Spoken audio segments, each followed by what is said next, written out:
Hello, నేను మీ CS రావు. చాలా కాలం తర్వాత మాజీ మంత్రి రోజా ట్వీట్ చేశారు, మీడియాతోటి మాట్లాడారు. బ్లడ్లో భయమేం లేదు, జగనన్న బ్లడ్లో భయం అనేటువంటిదే లేదు, భయపడేదే లేదు అనేటువంటి ఒక స్టేట్మెంటు ఆవిడ ఇవ్వడం జరిగింది. జగనన్న సైనికులు మేమంతా కూడా ఎక్కడా తగ్గేదే లేదు అని చెప్పి ఆవిడ ట్వీట్ చేశారు. తాజాగా రాబోయేటువంటి రోజుల్లో ప్రభుత్వం మీద వ్యతిరేక పోరాటాలు చేస్తాము. ఇప్పటి వరకు ప్రభుత్వానికి 6 నెలలు గడువు ఇచ్చాము. ఈ 6 నెలల్లో చంద్రబాబు నాయుడు గారు చేసింది ఏమీ లేదు. ప్రజలందరూ కూడా ఇబ్బంది పడుతున్నారు. ప్రజా వ్యతిరేకత మొదలైంది చంద్రబాబు నాయుడు గారి ప్రభుత్వం మీద.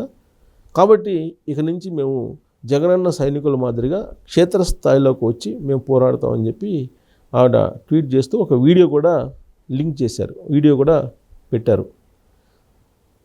వైఎస్ఆర్ కాంగ్రెస్ పార్టీ బ్లడ్లో, జగన్మోహన్ రెడ్డి గారి బ్లడ్లో భయం అనేది లేదు అని చెప్పి ఆవిడ చెప్తున్నారు.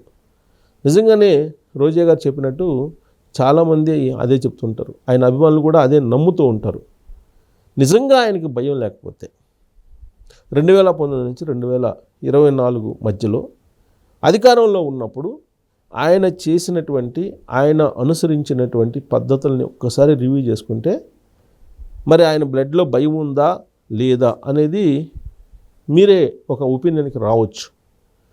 ఆయన ముఖ్యమంత్రిగా ఉన్నప్పుడు ఎక్కడికి కూడా రోడ్డు మార్గాన్ని రావడానికి ఇష్టపడలేదు. హెలికాప్టర్ను వాడేశారు.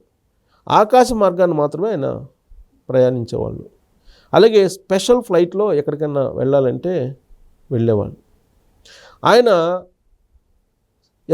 ఆయన special security force group, SSG special security group ఒకదాన్ని ఏర్పాటు చేసుకున్నారు. 1000 మందితోటి ఆయన రక్షణ ఏర్పాటు చేసుకున్నారు. భారతదేశంలో ఏ రాష్ట్ర ముఖ్యమంత్రి ఏర్పాటు చేసుకోనంత రక్షణ ఆయన కల్పించుకున్నారు. 1000 మంది సిబ్బందితోటి ఆయన ఏర్పాటు చేసుకున్నారంటే మీరు అర్థం చేసుకోవచ్చు. ఇక ఆయన నివాసం ఉంటున్నటువంటి తాడేపల్లి వద్ద ఉన్న నివాసంలో దాదాపు 40 అడుగుల ఎత్తులో కంచె ఏర్పాటు చేసుకున్నారు. ఒక ఉత్తర కొరియా ఉన్నాడు కదా, ఉత్తర కొరియా అధ్యక్షుడు, ఆయన ఏర్పాటు చేసుకుంటాడు. అదే తరహాలో జగన్మోహన్ రెడ్డి గారు ఏర్పాటు చేసుకున్నారు అనేది చెప్తూ ఉంటారు, కంపేర్ చేస్తూ. అలాగే ఒక సద్దాం హుస్సేన్, ఒక లాడెన్, ఒక కిమ్, ఉత్తర కొరియా అధ్యక్షుడు కిమ్, ఇలాంటి వాళ్ళని ఉదహరిస్తూ ఆ తాడేపల్లి చుట్టూ ఏర్పాటు చేసినటువంటి కంచె గురించి ఈ మధ్యకాలంలో వచ్చినటువంటి ఒక పెద్ద న్యూస్. కొన్ని కోట్ల రూపాయల ప్రజాధనాన్ని ఉపయోగించి తాడేపల్లి నివాసంలో కంచెను ఏర్పాటు చేసుకున్నారు. ఇక ఆయన ఆకాశ మార్గాన్ని తప్ప ఎక్కడికి కూడా సమావేశాలకు వెళ్ళేవాళ్ళు కాదు. ఆయన మీటింగ్లకు వెళ్ళేటప్పుడు, ముఖ్యమంత్రిగా ఉన్నప్పుడు ఆకాశ మార్గాన్ని ప్రయాణిస్తూ కింద ట్రాఫిక్ క్లియరెన్స్ చేసేవాళ్ళు, చెట్లన్నీ కొట్టించేవాళ్ళు. ఏ రాష్ట్ర ముఖ్యమంత్రి పర్యటనలో కనిపించినటువంటి పరదాలు కనిపించేవి. మరి వీటన్నిటిని పరిశీలించిన తర్వాత జగన్మోహన్ రెడ్డి గారి బ్లడ్లో భయం అనేది లేదని చెప్పి రోజా గారు చెప్పేటువంటి మాట ఏదైతే ఉందో దాన్ని మనం పరిగణలోకి తీసుకోవచ్చా అనేది ఒకటైతే, ఆయన నిజంగా ఫైటరు అయితే, ఆ బ్లడ్లోనే ఫైటింగ్ ఉంటే 2019 నుంచి 2024 మధ్యలో ప్రత్యేక హోదా కోసం పోరాడతాను, కేంద్రం మెడలు ఉంచుతాను అని చెప్పి సవాల్ చేసినటువంటి, లేదా అలాంటి ప్రామిస్ చేసినటువంటి జగన్మోహన్ రెడ్డి గారు ఏ రోజైనా నరేంద్ర మోడీ గారిని నిలదీసి ప్రత్యేక హోదా గురించి అడిగారా? ఈ విషయాన్ని రోజా గారే స్పష్టం చేయాలి. మరి నిజంగా భయం లేకపోతే నరేంద్ర మోడీ గారంటే, లేదంటే బీజేపీ ఢిల్లీ పెద్దలంటే భయం లేకపోతే రాష్ట్రం కోసం ప్రత్యేక హోదా విషయంలో మీరు ఎందుకు పార్లమెంటు వేదికగా కానీ పార్లమెంటు బయటగా కానీ పోరాడలేకపోయారు? పోరాటంతో పాటు నిలదీయాలి కదా. బీజేపీ పెద్దలు ఆంధ్రప్రదేశ్కి వచ్చినప్పుడల్లా కూడా నిలదీయాల్సిన పరిస్థితి ఉండేది కదా, ఎందుకు నిలదీయలేకపోయారు? ఆ రోజున చంద్రబాబు నాయుడు గారు 2018లో కూటమి నుంచి బయటకు వచ్చిన తర్వాత నరేంద్ర మోడీ గారు ఎక్కడికి వస్తే అక్కడ ప్రత్యేక హోదా కోసం నిలదీశారు. నల్ల బెలూన్లను ఎగరవేసి నిరసనలు వ్యక్తం చేశారు. తిరుమల తిరుపతి దేవస్థానానికి అమిత్ షా గారు హోమ్ మినిస్టర్ వస్తే ఆ రోజున తెలుగుదేశం పార్టీ కార్యకర్తలు ఆయన నిలదీశారు. ప్రత్యేక హోదా కోసం ఎంతవరకు పోరాడాలో అంతవరకు పోరాడారు చంద్రబాబు నాయుడు గారు. దాని ఫలితం 2019లో ఆయన్ని గద్దె నుంచి దించేశారు ఆంధ్రప్రదేశ్ సంబంధించినటువంటి ఓటర్లు. 2019 నుంచి 2024 వరకు జగన్మోహన్ రెడ్డి గారిని అధికారంలో కూర్చోబెట్టారు. దాని ఫలితాల్ని అనుభవించారు ఆంధ్రప్రదేశ్ ప్రజలు. చూశారు, రుచి చూశారు. జగన్మోహన్ రెడ్డి గారి పరిపాలనను మరిచిపోలేనటువంటి విధంగా అనుభవించారు.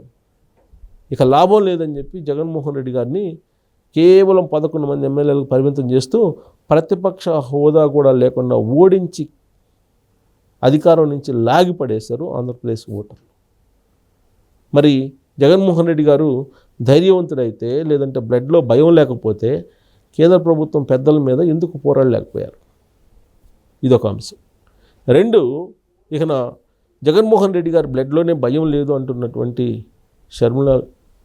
షర్మిల గారిని అడిగితే కనుక ఆయన పెద్ద బయస్సుడు, ఆయన పెద్ద అవినీతి కోరు, ఆయన పెద్ద దొంగ, ఆయన బాబాయిని చంపినటువంటి కూనీకూరలను వెనకేసుకొని తిరుగుతూ ఉన్నారు, ఆయనకి లేనటువంటి భయం లేదని చెప్పి షర్మిల గారే చెప్తున్నారు. మరి రోజా గారు ఏమంటారు?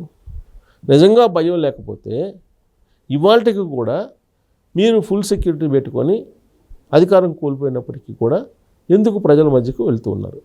మంచి మిగిలే ఉంది అని చెప్పి నమ్మేటువంటి జగన్మోహన్ రెడ్డి గారు ఆ మంచిని అనుభవించి ఆస్వాదించినటువంటి ప్రజల మధ్యకు సాధారణంగా వెళ్ళవచ్చు కదా, సంతోషంగా వెళ్ళవచ్చు కదా, భద్రత లేకుండా.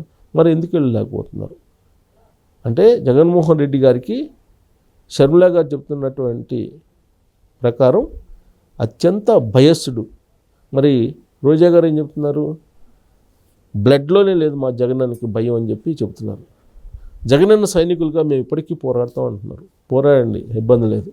కానీ ఇప్పుడు 6 నెలల నుంచి అనేక మంది మీద కేసులు పెట్టారు, అనేక మందిని ఇబ్బంది పెడుతున్నారు అనేది రోజా గారు ఇప్పుడు చేసినటువంటి కామెంట్. మరి 2019 నుంచి 2024 వరకు మీరు ఎంతమందిని అరెస్ట్ చేశారు? ఎంతమందిని జైల్లో పెట్టించారు? ఎంతమందిని పోలీసుల చేత కొట్టించారు? వీటన్నిటికి కూడా సమాధానం చెప్పాలి రోజా గారు. అంతేకాదు, జత్వానీ లాంటి హీరోయిన్ని తీసుకొచ్చి నిర్బంధించి జైలుకి పంపిస్తే సాటి నటిని అలా చేశారని చెప్పి తెలిసి కూడా రోజా గారు ఆ రోజు కాముకున్నారు. మరి దాన్ని సమర్థిస్తారా? ఇదేనా, ఇలా చేయటమే జగన్మోహన్ రెడ్డి గారి ధైర్యమా అనేది రోజా గారు చెప్పాలి. సో ఇప్పుడు రోజా గారి మీద ఆల్రెడీ అప్పట్లో తెలుగుదేశం పార్టీ వాళ్ళకు షార్ట్ షీట్ వేశారు. నగరిలో ఆవిడ ఏ విధంగా దందాలు చేశారు, ఏ విధంగా భూములు ఆక్రమించారు, ఏ విధంగా గ్రావెల్ అమ్ముకున్నారు, ఇవన్నీ కూడా వాటి మీద ఎంక్వైరీ చేయాల్సిన అవసరం ఉంది. 1. 2, పర్యాటక శాఖ మంత్రిగా ఆవిడ చేశారు. పర్యాటక శాఖలో రిషికొండతో మొదలు పెడితే లాస్ట్కి రెస్టారెంట్లు, భూములు లీజుకి ఇచ్చేంత వరకు కూడా అనేక అవినీతి అక్రమాలు జరిగాయి.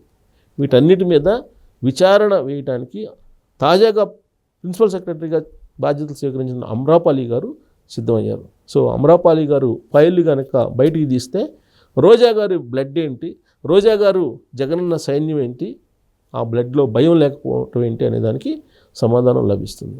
మరి రోజా గారు మరి ఇప్పుడు వచ్చి భయం లేదు, మేము ప్రజల్లోకి వెళ్తాం అంటున్నారు. మరి ఆవిడ చేసినటువంటి అవినీతి గురించి విచారణ చేపట్టాలా అవసరం లేదు అనే దాని మీద కామెంట్ రూపంలో మీ అభిప్రాయాన్ని తెలియజేయచ్చు. Thank you very much.